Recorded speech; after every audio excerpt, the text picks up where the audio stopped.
Hey everybody, this is Flavio Romeo, and on this episode of the Towncast, we had the opportunity of talking to Nancy Labov, the president, chairman, and founder of Alumni In Recovery. And it's an amazing program. It's a non-for-profit, and some of the work that they're doing with kids and these addictions is just amazing. And she talks a lot about some of the programs that they're affiliated with Bergen Newbridge. And it's pretty amazing stuff. So enjoy the episode, everybody.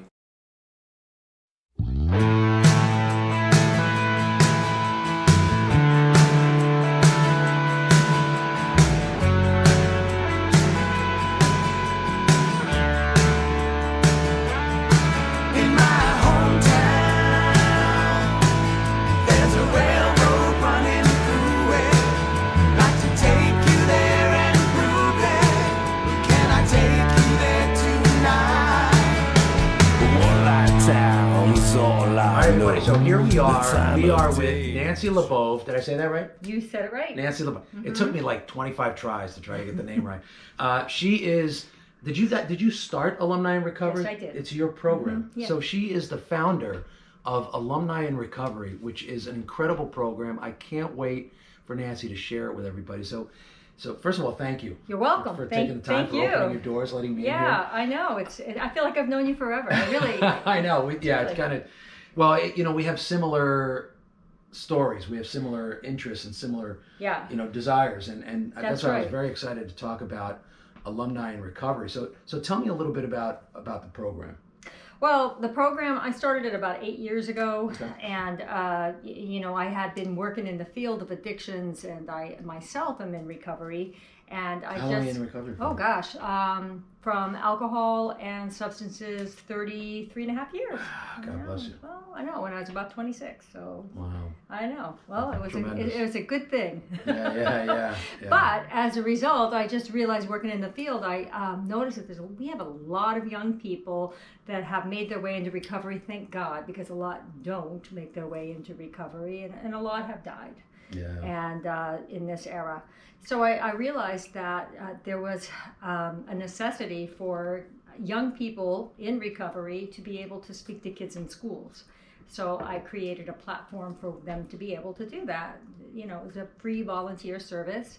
And that's the first number one priority of Alumni In Recovery is young people in recovery being able to share their stories and experiences with kids in schools. So it's I guess kids that graduated high school that like alumni. Yeah, like alumni. If they're alumni, it's like the most powerful thing ever. Yeah, I mean you're talking, it's peer to peer. Yes, exactly. Wow. So how many alumni do you have?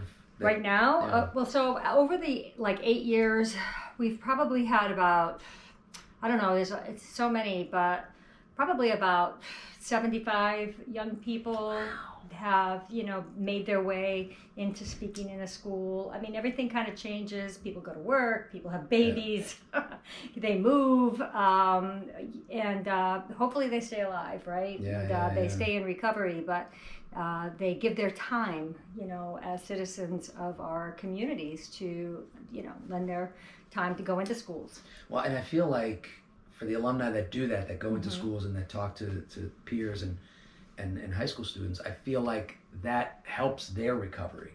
It does. Being able to talk about yes. just helps confirm what they're doing. Absolutely. There's a, in 12-step recovery, they say you can't keep it unless you give it away.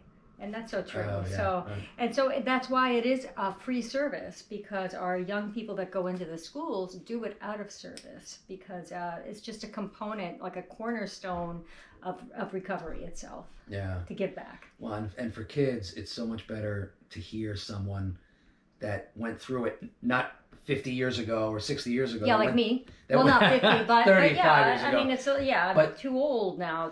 But someone, maybe 23, 24 years old that's now in recovery and realize that this saved my life and I want to help save your life. I felt that way. Like I said, I came in when I was 26, and I just wished that there was a vehicle for me to be able to go speak in schools to kids. I really felt like, because that's when everything started happening for me. When I was 13. Invincible when you're a kid. Oh, It's like nothing can happen to me. Well, I was so miserable in my preteen years. I had a lot of anxieties and just didn't fit in. And then, that peer pressure and just wanting to fit in just kind of opened the door to, drinking and using pot.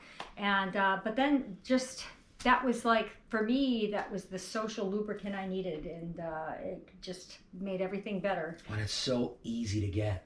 It's so easy to get when you're a kid. It seems like it's everywhere now, especially. Well, it's scary now. Yeah. It's not like even... Because you don't know what you're getting. No, even what's strange is the young people that we have speak in the schools right now that, let's say they're 28, 33, they have some sustained recovery, that it's even changed from when they were using to high school now because of the fentanyl. Yeah. And the fentanyl, and the xylene now. It's laced. Substances, street drugs are all laced and so deadly. Which I don't understand why, the guys that are making these drugs put so much fentanyl in it because they're killing their customers. Well, at the same time, though, there's like a lure because, it's like a little bit more will make them feel a little bit more high. Right. So, but it's garbage. It's just garbage. It's, like when you and I, because we're about the same age, when we were young. We are? I think so. I look so much older than you. I think we're about the same age. I think. Well, I mean. What, you're 48? Like when you were in high school. Exactly. I was class of 1980. Me too. Come on. Yes, exactly. See, I told you, we've known each other forever from different towns. But yes, when we were in high school, and I'm sure you felt the same way, it was a rite of passage. Yeah. I mean, alcohol, smoking pot, you had Animal House, everything was just like a big, party. Yeah.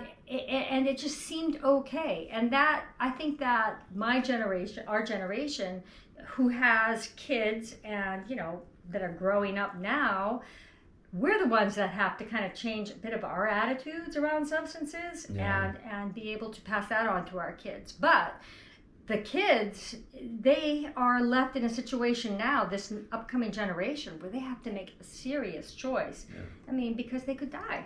They really could die. It's just it's trying to get that extra little buzz, and I mean, I've had very, very close friends and relatives die of fentanyl poisoning. Oh. And they were they were trying to get a buzz, they were trying to get high, and ended up killing them. I'm so sorry. And I feel like, I'm looking at the poster, and I'm gonna put this up on the screen, but I'm looking at the poster where it says 275 people die of an overdose every single day in our this nation. country, just in this country, which is,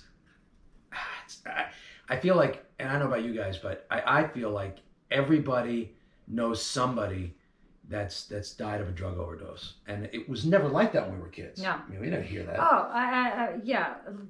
It just amazes me that young people today have to go through so many deaths. I mean, when the young people in recovery, when they're speaking, and the young people I know in recovery, their friends, they have known like a dozen people that have died. They've gone to, like, I remember one time somebody was speaking and they had gone to 4 funerals in 3 months or 2 months. And it's just, it's tragic. And there's many times that people are like back-to-back funerals for people that they know. And it's so fixable. It's not like cancer or disease of the body that you can't, fixable. Pancreatic. It's prevented. It's preventative. It's the one disease process that is preventative. Yeah. It really is. Yeah, and when you're a kid, when you're a teenager, even in your early 20s, again, you think it's not going to happen to me. It's not going to happen to me. It's not. I'm smarter than that. These other, but you don't know. You don't know. Well, and and the other thing is you don't know who's going to have the addiction propensity, part of it. Like there's some people that could use substances and just not have a problem, right? Right. Like people that smoke cigarettes once in a while. Oh, I luckily don't, right? But not anymore. But anyway, so it's just that the people that have a propensity to it, it makes them feel better because they just have this anxiety and depression, and they're not really sure what's going on internally with themselves. And they take a substance, and it makes them feel better. And then they're like, oh, well, that's what happened to me. That's why I know, and you could do more, and, just keep it going because it's what's making everything, viable for you to. And then nowadays, as we know, that it takes just a few days to get physically addicted to opioids. Your body just craves it. So the opioids, people use opioids to continue to feel okay. People think that, why would you keep using, but the thing is you have to keep using just to feel okay so you don't go through withdrawal, which is like the flu. And you have a nurse background. Yes, So you've dealt with medicinal opioids, opioids being prescribed in the hospitals. I've dealt with that, but at the same time, I worked psychiatry, mental health, behavioral health, or addictions, and I did detox. So I've watched people detox from things and have helped them detox. And the worst thing that they can detox from is benzodiazepines, the Xanaxes and Ativans and Klonopins. Well, the reason why is because they have like this like they linger on in your system, and it can create a severe like anxiety, and that's very hard to like kind of withdraw from, and it just kind of. And it's also very dangerous to withdraw from it. You could have a seizure. Really? So, yeah, like alcohol, it's even worse. It's like one of the hardest things. It's like if somebody comes in addicted to like Xanax, and you're like, oh gosh, you got to make sure that they are on a good strict detox. Right. There's you have to go step by step by step. Sure. Right? Yeah, because they could have a seizure, which could kill them. And but anyway, I mean, there's a lot of good medications out there these days that can allow people to withdraw. And there's also medications that people can withdraw over a longer period of time, which they call medication-assisted treatment, which is MAT, which is a lot of controversy around right now, because people that are old school sobriety are like, why should, people have to take all these medications, which just prolongs their ability to get sober. But the thing is it's their neuro pathways within their brain have been so damaged, or and it takes so much longer for them to rewire that it's these young people really just need a longer period of time to be able to get back on track without all that, anxiety and, just physical, protracted withdrawal. So if there's someone watching that's an alumni that's interested, because are you always looking for volunteers? Okay, yeah, we got way up. I started talking about everything that has to do with it's great. Opioid addiction. And I mean, that's addiction. The biggest thing in this country right now. It is, and we need to talk about this more. I would invite you over every week. I will give you whatever you want to just come over and do this every week, because it is such an important discussion. And it knows no age. I mean, it's not it's not something that opioid addiction is ageless. No, it's ageless. I mean, elderlies get addicted to all sorts of things these days too. The sleeping pills, the anti-anxieties, back to the Xanaxes and things like that. There's a lot of medication, and back when we were growing up, there were not that many medications. If you recall, it was only Valium, right? Well, there was Valium. There was. There were different medications, but but there weren't the antidepressants and there's just such a slew of medications now for everything, and the truth of the matter is, it's we really have to have conversations deep conversations like this, so we can learn how to tune into our feelings instead of trying to distract ourselves with Netflix series and what's on cable news, there's a lot of distracting shows out there. No offense, Kardashians, but you're like there's so many, those housewife shows, all that stuff. It's like there's such distractions from what's really going on. Well, people like to see things that make them feel like there and doing worse than I am. Not my backyard. Makes me feel better watching their train wreck. Exactly. All those, watching people. You're right, like freak shows, right? And but that's true. And the problem is that I really, as a nurse living in Bergen County, New Jersey, and I know that this goes out to all over the world, I guess, right? But Bergen County, New Jersey has 70 towns, folks, and it has close to 1 million residents living. Just in Bergen County? Yes, 70 towns, which means there's 60 high schools and probably about 100 middle schools, easy. And so we have a lot of separation, a lot of disconnect and addiction, and we have a lot of distractions, lots and lots of busyness going on. Addiction is a disease that wants us to disassociate and detach, and create divisiveness and detach, you know what I mean? Separate more. Yeah. So it's so important that we find ways to come together.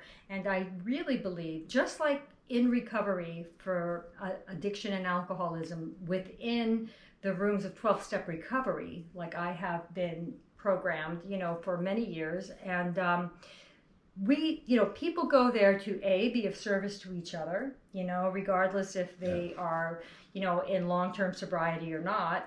They might not have a, obsession and compulsion to use substances at all, but they go back for fellowship, support, and to hang out service. With people that are going through the same thing. Exactly. Help others.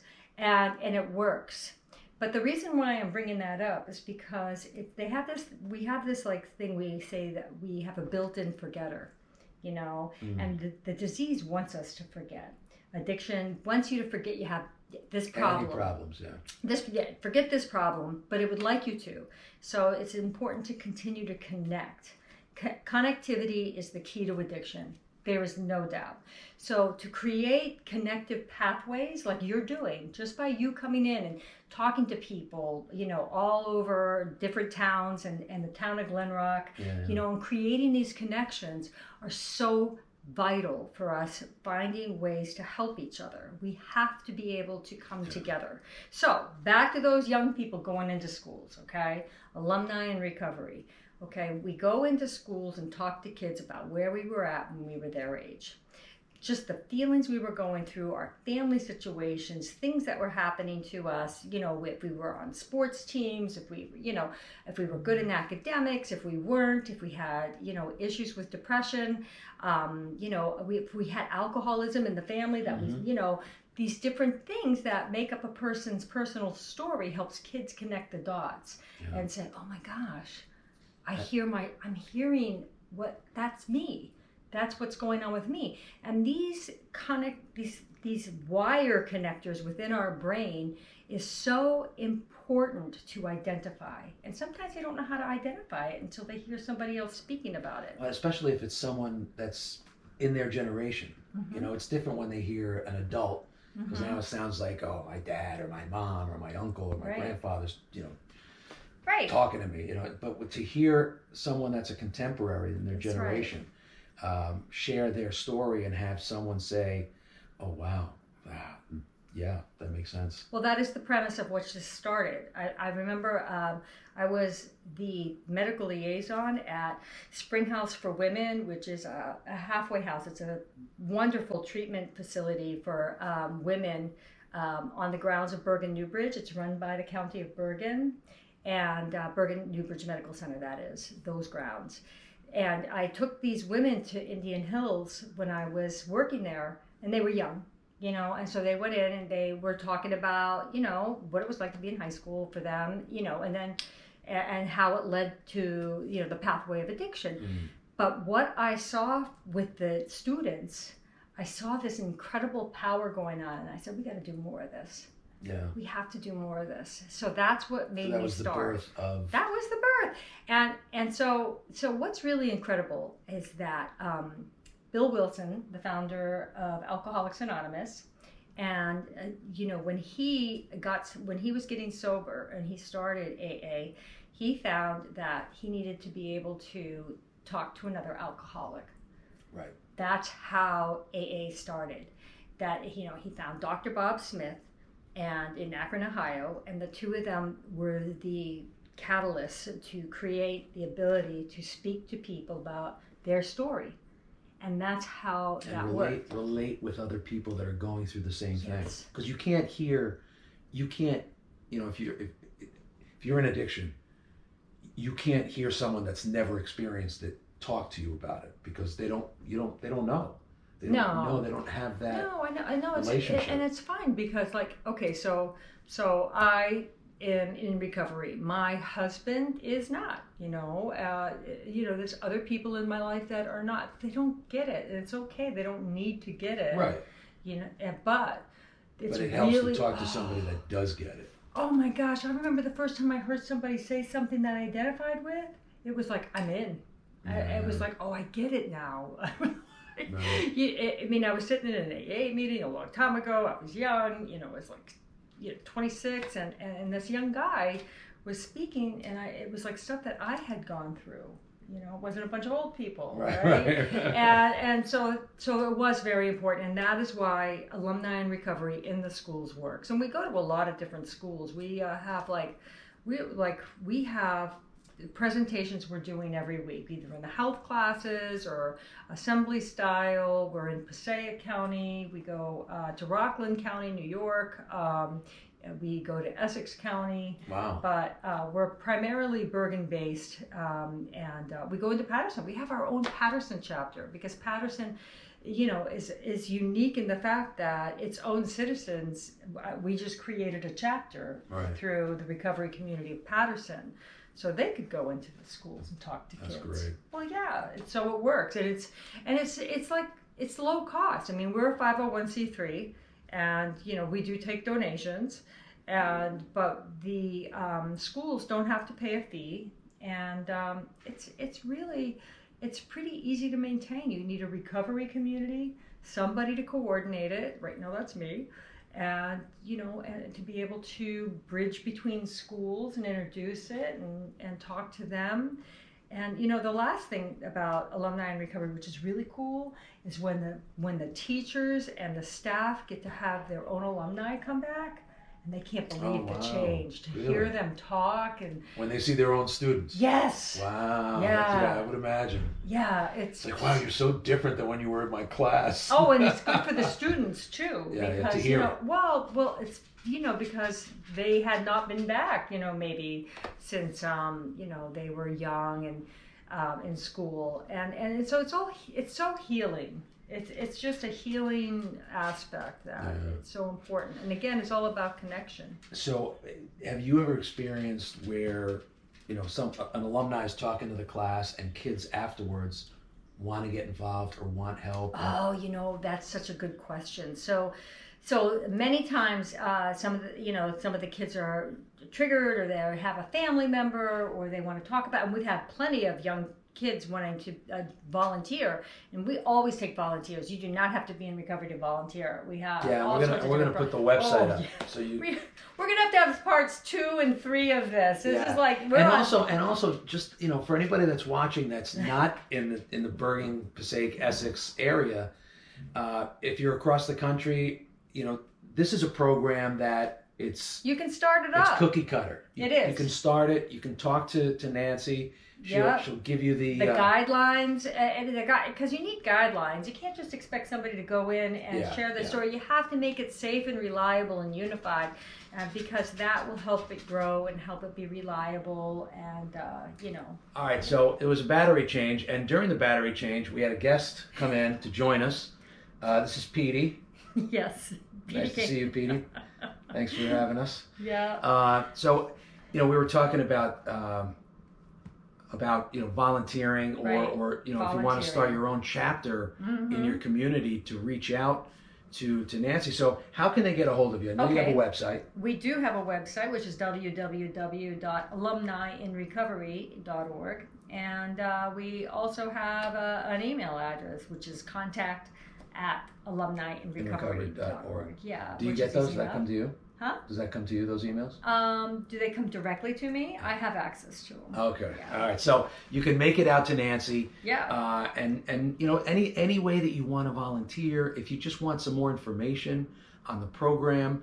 That's one of the programs. We have so many programs. I was going to say, I folks. want to talk about some of the events you have coming up. Okay, yeah. Well, we have like this other piece of our organization called our parent program, and these are parents that have lost their kids to overdoses, and they speak too, and they speak primarily to parent populations and Is that parent like a groups. support? I mean, it's also some support If there is supportive, because they get a chance to turn their pain into purpose, Yeah. you know, which is a big deal. But they also, like I said, they speak to, but they primarily speak to parent populations and adult populations, sometimes to the kids. And we create community events. And when we started creating community events, one of our parent members, Dee Gillen, had begun to create what's called the Black Poster Project. And they are lives that have been lost to addiction, but mostly overdoses. And she has these beautiful black poster boards with a person's picture and a little storyboard on the top of it. And she has about 560 people that she has, and she sets them up in churches, and we set them up in gymnasiums for schools. It's sad that it's that many. But we've created community events around the Black Poster Project with speakers, and we encourage the community resources to come in and set up tables and be able to offer their resources. It's a community collaboration, and that's what we want. But we need to allow people to have the impact of seeing what overdoses have done, you know, in our nation. We need to see how we can all work together in this way. We need to hear each other speak at the same time and share our experiences. So these community events are powerful in the way that they create this just collective, you know, goal for people. Just pulling people together. Exactly. And, you know, we provide food, and, you know, we get like a local restaurant involved, and just start pulling in resources so people can put their hands on this disease. Let's face it, we're in Bergen County, right? I gotta tell you, for people that don't live in New Jersey people, just like people all over the place, when there's an emergency, people just pop out of the woodwork. Yeah, they rally. You will get everything like thrown at a family if they have a fire. You know, it's just when there's an emergency, people rally. This is an emergency, and people don't know how to rally around it. That's why we're creating these. Well, and you said it also. There's a stigma behind it where people just don't talk about it. We don't know how to talk about it. Yeah. And you and I, we're here talking about it. Right. That's right. And that's what creates the ripple. Yeah. You know, just like the butterflies, the butterfly wings, you know, affect the winds in the North Pole. Yeah, right? Yeah. Right. I mean, we have to do something, and we have to create something.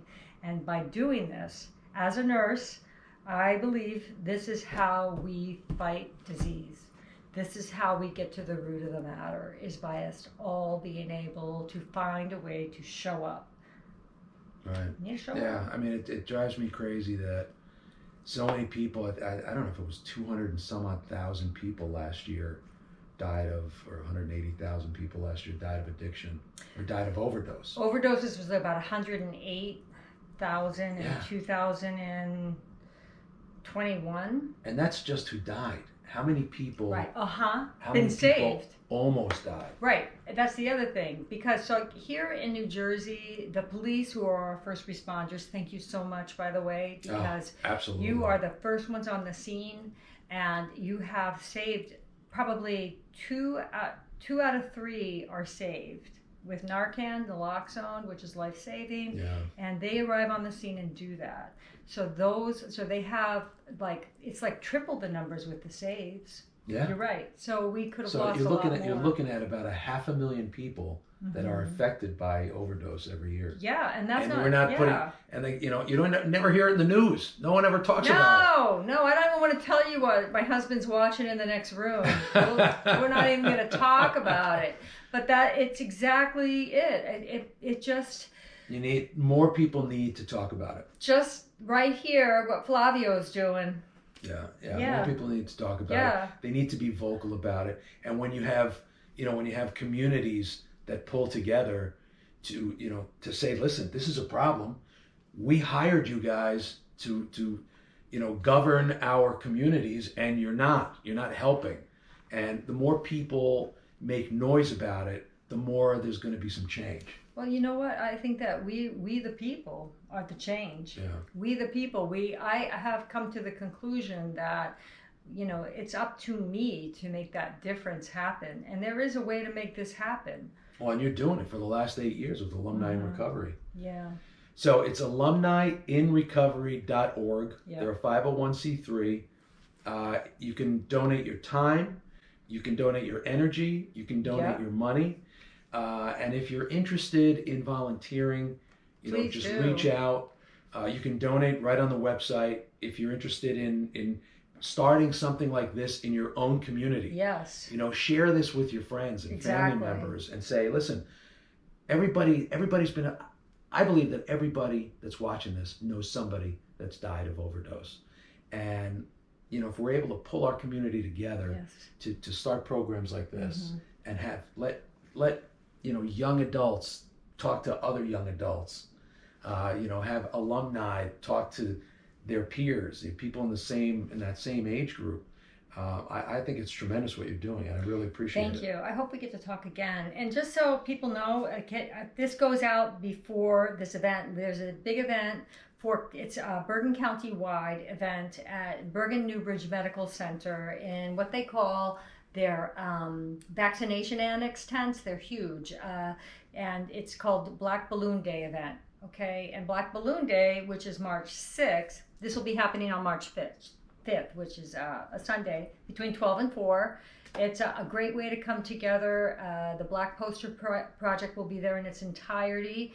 Black Balloon Day is an observation of overdose deaths. It's a nationwide, international-wide now day of just remembering. But it will also be a recovery event, and it'll also have many resources from the county there. There'll be all sorts of county leaders speaking as well. That's great. Yeah, and recovery speakers. All of your events, you have it on your website. Yes. Upcoming events. So make sure you go, because I think when this comes out, Black Balloon Day will have already happened. Forget that. But I will be promoting it prior to you seeing this. So we'll make sure that we try to get as many people out there as possible. All right. But keep an eye on alumniinrecovery.org. Get involved. See the events that are coming up. You can volunteer your time. You can donate your money. You can just forward this to other people so that the more people that hear about stuff like this, the more it grows, and it's community helping one another. I mean, you don't have to be a person that lost somebody to an overdose to be involved, or somebody in recovery from alcohol or drug addiction to be involved. But you could just be somebody that wants to do something to make a difference in their world. And this is it. It affects everybody. It affects us all. Well, thank you so much for taking the time. I really appreciate it. And so alumniinrecovery.org.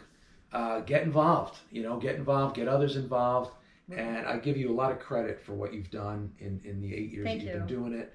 And hopefully, people that watch this will consider starting a chapter in their that's really something that anybody can do. And you get into the schools and talk to kids. It'll make a difference. Together we can recover our world. We can. Thank you so much. Thank you. All right. Be well, everybody.